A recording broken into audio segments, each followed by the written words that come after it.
ਦੋਸਤੋ ਅੱਜ ਇੱਕ ਵਾਰ ਫਿਰ ਆਪਾਂ ਕੋਟਕਪੂਰਾ ਦਾ ਜਿਹੜਾ SIT ਕੁਆਸ਼ ਕੀਤੀ ਹਾਈ ਕੋਰਟ ਨੇ ਔਰ ਜੋ ਉਹਦੇ ਆਫਟਰ ਇਫੈਕਟਸ ਹੋਏ ਨੇ ਉਹਦੇ ਤੇ ਮੈਂ ਤੁਹਾਡੇ ਨਾਲ ਵਿਚਾਰ ਸਾਂਝੇ ਕਰਨਾ ਚਾਹੁੰਦਾ। ਆ ਹਾਈ ਕੋਰਟ ਦੀ ਇੱਕ ਬਹੁਤ ਵੱਡੀ ਜੱਜਮੈਂਟ ਮੇਰੇ ਹੱਥ ਵਿੱਚ ਹੈ ਔਰ ਦੁੱਖ ਸਿਰਫ ਇਸ ਗੱਲ ਦਾ ਵਾ ਕਿ ਹਾਈ ਕੋਰਟ ਨੇ ਪਿਛਲੇ ਪੌਣੇ 3 ਸਾਲ ਦੀ ਇਨਵੈਸਟੀਗੇਸ਼ਨ ਨੂੰ ਇੱਕ ਝਟਕੇ ਵਿੱਚ ਰੱਦ ਤਾਂ ਕਰ ਦਿੱਤਾ, ਕੁਆਸ਼ ਕਰ ਦਿੱਤਾ, ਲੇਕਿਨ ਸਾਨੂੰ ਅਲਟਰਨੇਟਿਵ ਨਹੀਂ ਦਿੱਤਾ ਉਹਨਾਂ ਨੇ ਕਿ ਅਗਰ ਫਰਜ਼ ਕਰੋ ਫਲਾਹ ਪੁਲਿਸ ਆਫਸਰ ਜਿਹੜੇ ਦੋਸ਼ੀ ਕਰਾਰ ਦਿੱਤੇ ਸੀ ਕੁੰਵਰ ਵਿਜੇ ਪ੍ਰਤਾਪ ਸਿੰਘ ਨੇ, ਅਗਰ ਉਹ ਦੋਸ਼ੀ ਨਹੀਂ ਗੇ, ਅਗਰ ਬਾਦਲ ਦਾ ਪਰਿਵਾਰ ਤੁਸੀਂ ਕਹਿੰਦੇ ਕਿ ਅਸੀਂ ਕਲੀਨ ਚਿੱਟ ਦਿੱਤਾ, ਹਾਲਾਂਕਿ ਉਹਨਾਂ ਨੇ ਕੋਈ ਅਰਜ਼ੀ ਨਹੀਂ ਸੀ ਦਿੱਤੀ, ਪਰ ਤੁਸੀਂ ਕਹਿੰਦੇ ਹੋ ਕਿ ਬਾਦਲ ਪਰਿਵਾਰ ਦੋਸ਼ੀ ਨਹੀਂਗਾ, ਤਾਂ ਫਿਰ ਦੋਸ਼ੀ ਕੌਣ ਆ? ਅਕਸਰ 6 ਸਾਲ ਪਹਿਲਾਂ 2015 ਦੇ ਵਿੱਚ ਅਨੇਕਾਂ ਕਿੱਸੇ ਜਿਹੜੇ ਸੀਗੇ ਗੁਰੂ ਗ੍ਰੰਥ ਸਾਹਿਬ ਜੀ ਦੀ ਬੇਅਦਬੀ ਦੇ ਹੋਏ, ਲੋਕਾਂ ਨੇ ਬੁਰਜ ਜਵਾਹਰ ਸਿੰਘ ਵਾਲੇ ਤੋਂ ਲੈ ਕੇ ਸਤਿਕਾਰਯੋਗ ਗੁਰੂ ਗ੍ਰੰਥ ਸਾਹਿਬ ਜੀ ਦੇ ਪੱਤਰੇ ਇਸ ਤਰ੍ਹਾਂ ਰੋਲੇ ਕਿ ਨਫ਼ਰਤ ਦੀ ਭਾਵਨਾ ਪੰਜਾਬ ਦੇ ਵਿੱਚ ਫੈਲੇ ਤੇ ਇੱਥੇ ਦੰਗੇ ਹੋਣ।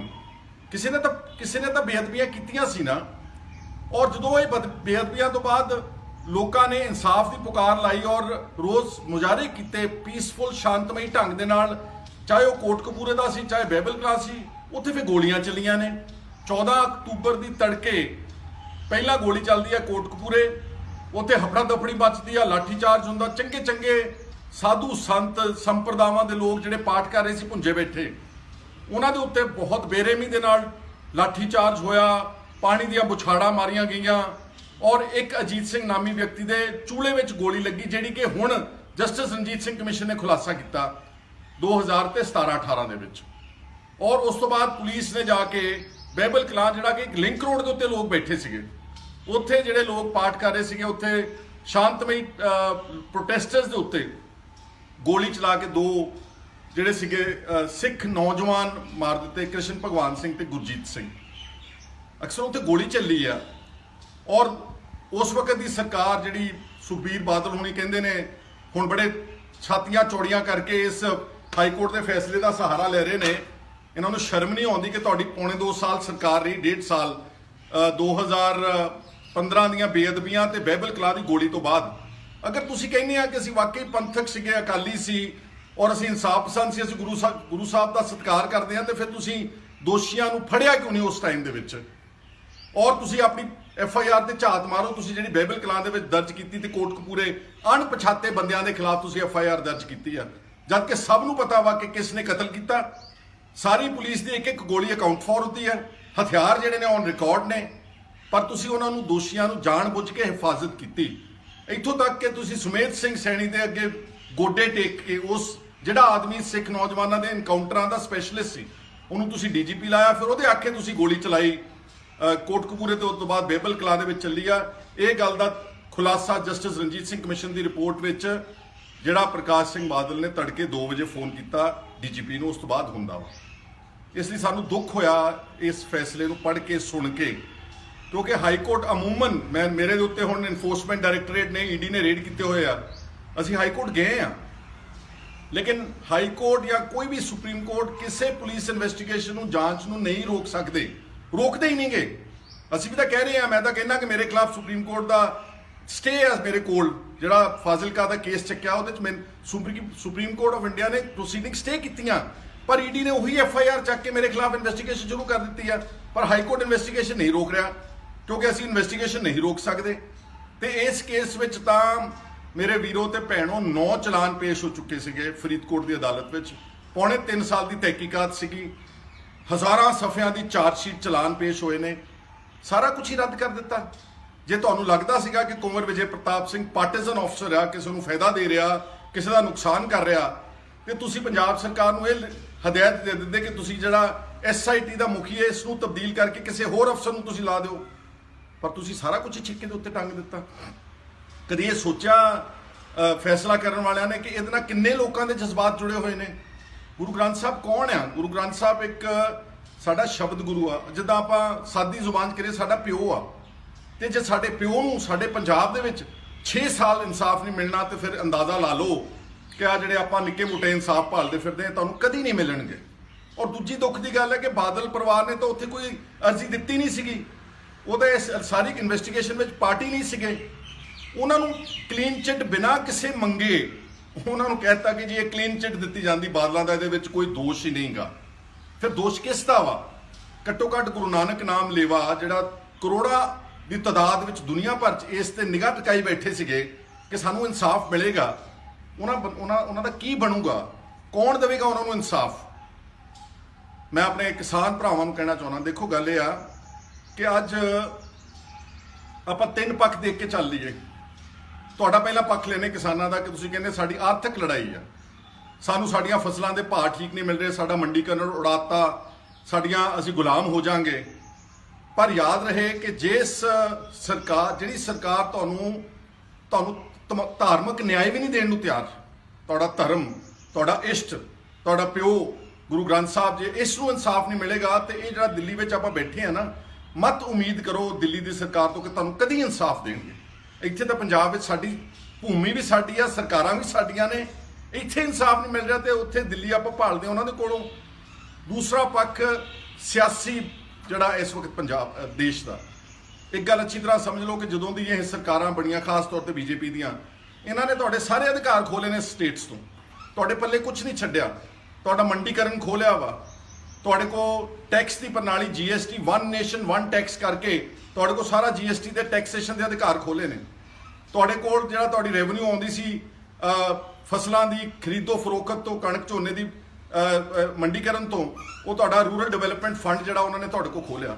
ਸਾਡੇ ਕੋਲ ਸਾਡੀ ਵਿੱਦਿਆ ਖੋਲੀ ਹੋਈ ਆ, ਅਸੀਂ ਪੜ੍ਹਾ ਨਹੀਂ ਸਕਦੇ ਆਪਣੀ ਮਰਜ਼ੀ ਨਾਲ ਕੌਣ ਸਾਡੇ ਗੁਰੂ ਸੀਗੇ, ਸਾਡਾ ਕੀ ਇਤਿਹਾਸ ਸੀਗਾ, ਕਿਹਨਾਂ ਲੋਕਾਂ ਨੇ ਇੱਥੇ ਕੁਰਬਾਨੀਆਂ ਦਿੱਤੀਆਂ, ਕਿੱਥੇ ਕਿੱਥੇ ਖੂਨ ਡੁੱਲਿਆ, ਕਿਹੜੇ ਘੱਲੂਘਾਰੇ ਹੋਏ, ਅਸੀਂ ਕੁਝ ਪੜ੍ਹਾ ਨਹੀਂ ਸਕਦੇ ਮਰਜ਼ੀ ਦੇ ਨਾਲ। ਸਾਡੀ ਐਜੂਕੇਸ਼ਨ ਦਾ ਜਿਹੜਾ ਸਾਰਾ ਸਿਲੇਬਸ ਹੈਗਾ ਉਹ ਦਿੱਲੀੋਂ ਬਣਿਆ ਬਣਾਇਆ ਆਉਂਦਾ ਵਾ, ਸਾਡੇ ਲੇਬਰ ਲਾਜ਼ ਦਿੱਲੀੋਂ ਆਉਂਦੇ ਨੇ, ਮਨਰੇਗਾ ਵਗੈਰਾ, ਸਾਡੇ ਜਿਹੜੀਆਂ ਮਿਊਨਿਸਪਲ ਲਾਜ਼ ਨੇ, ਸਾਡਾ ਜਿਹੜਾ ਰੂਰਲ ਡਿਵੈਲਪਮੈਂਟ ਫੰਡ ਆ, ਸਾਡੀਆਂ ਜਿਹੜੀਆਂ ਸੜਕਾਂ ਕਿੱਥੇ ਬਣਨੀਆਂ ਨੇ, ਸਾਰਾ ਕੁਝ ਉਹਨਾਂ ਨੇ ਆਪਣੇ ਕੋਲ ਜਕੜ ਲਿਆ ਵਾ। ਔਰ ਸੂਬਿਆਂ ਦੇ ਅਧਿਕਾਰਾਂ ਦੇ ਉੱਤੇ ਬਹੁਤ ਵੱਡੇ ਡਾਕੇ ਪਏ ਨੇ। ਜੰਮੂ ਕਸ਼ਮੀਰ ਦੇ 2 ਟੋਟੇ ਕਰ ਦਿੱਤੇ, ਬਹੁਤ ਮਾੜੀ ਗੱਲ ਕੀਤੀ। ਸਾਰੇ ਦੇਸ਼ ਦੀ ਉਸ ਵੇਲੇ ਪੋਲੀਟੀਕਲ ਜਮਾਤ ਨੇ ਉਹਨਾਂ ਦੀ ਸਪੋਰਟ ਕੀਤੀ, ਐਵੇਂ ਡਰਦਿਆਂ ਨੇ।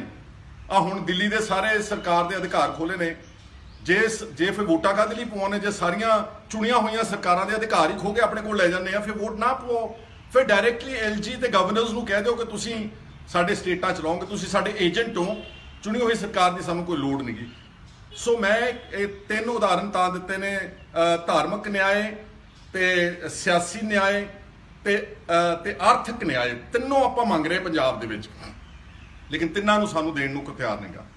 ਇਸ ਲਈ ਮੈਨੂੰ ਤਾਂ ਬਹੁਤ ਦੁੱਖ ਹੋਇਆ। ਔਰ ਪਿਛਲੇ 48 ਘੰਟੇ ਜਦੋਂ ਦਾ ਫੈਸਲਾ ਡਿਟੇਲਡ ਵਿੱਚ ਆਇਆ, ਜਿਹਦੇ 'ਚ ਉਹਨਾਂ ਨੇ ਸਾਫ਼ ਕਰ ਦਿੱਤਾ ਕਿ ਬਾਦਲ ਬੇਗੁਨਾਹ ਨੇ, ਪੁਲਿਸ ਵਾਲੇ ਬੇਗੁਨਾਹ ਨੇ, ਅਸੀਂ ਸਾਰੀ ਜਿਹੜੀ SIT ਭੰਗ ਕਰਦੇ ਆ, ਨਵੇਂ ਸਿਰੇ ਤੋਂ ਜਾਂਚ ਹੋਵੇਗੀ।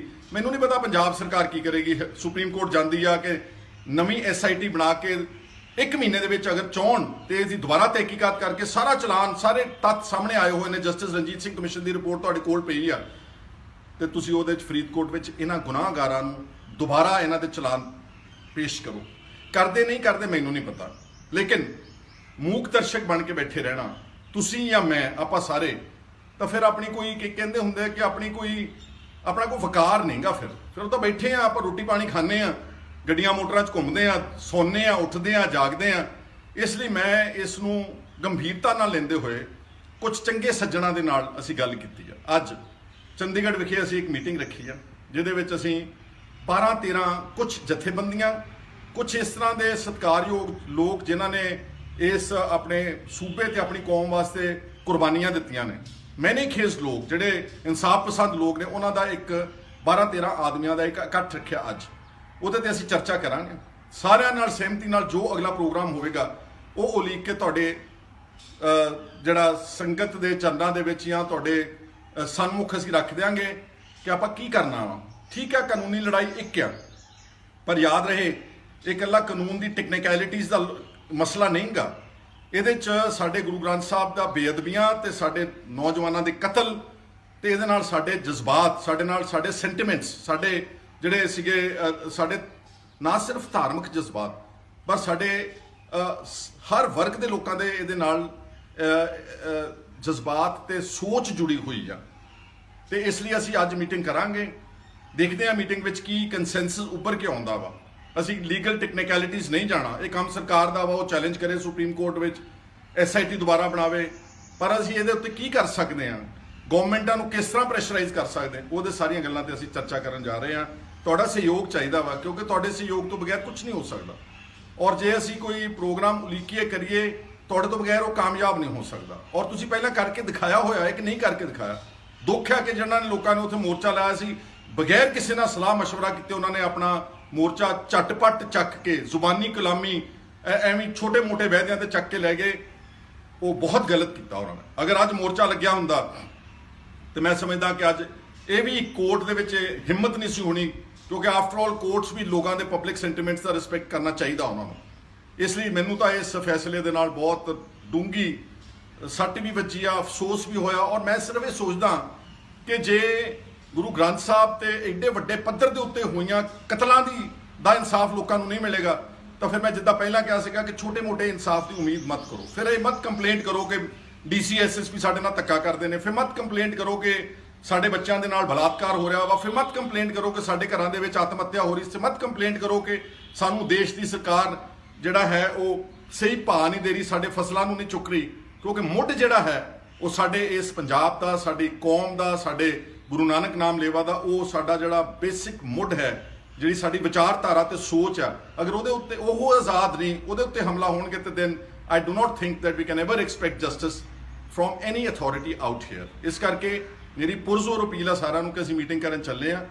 ਅਸੀਂ ਅੱਛੇ ਤਰੀਕੇ ਨਾਲ, ਸੁਲਝੇ ਤਰੀਕੇ ਨਾਲ, ਚੰਗੀ ਮਸ਼ਵਰਾ ਕਰਕੇ ਜੋ ਵੀ ਪ੍ਰੋਗਰਾਮ ਉਲੀਕਾਂਗੇ ਤੁਹਾਡੇ ਨਾਲ ਸਾਂਝਾ ਕਰ ਦਾਂਗੇ ਔਰ ਉਸ ਦੇ ਉੱਤੇ ਪਹਿਰਾ ਦੇਣ ਦਾ ਉਪਰਾਲਾ ਕਰਾਂਗੇ। ਫਿਰ ਦੇਖਦੇ ਹਾਂ ਕਿ ਇਹਦੇ ਸਿੱਟੇ ਕੀ ਹੁੰਦੇ ਆ। ਅਸੀਂ ਸਾਨੂੰ ਨਾ ਕਿਸੇ ਕੰਟੈਂਪਟ ਤੋਂ ਡਰਿਆ, ਨਾ ਕਿਸੇ ਕੋਰਟ ਤੋਂ ਡਰਿਆ, ਕਿਉਂਕਿ ਇਹ ਮਸਲਾ ਇਸ ਤਰ੍ਹਾਂ ਦਾ ਵਾ ਕਿ ਅਗਰ ਅਸੀਂ ਕੋਰਟਾਂ ਅਦਾਲਤਾਂ ਦੇ ਹੁਕਮਾਂ ਦੇ ਅੱਗੇ ਗੋਡੇ ਟੇਕ ਕੇ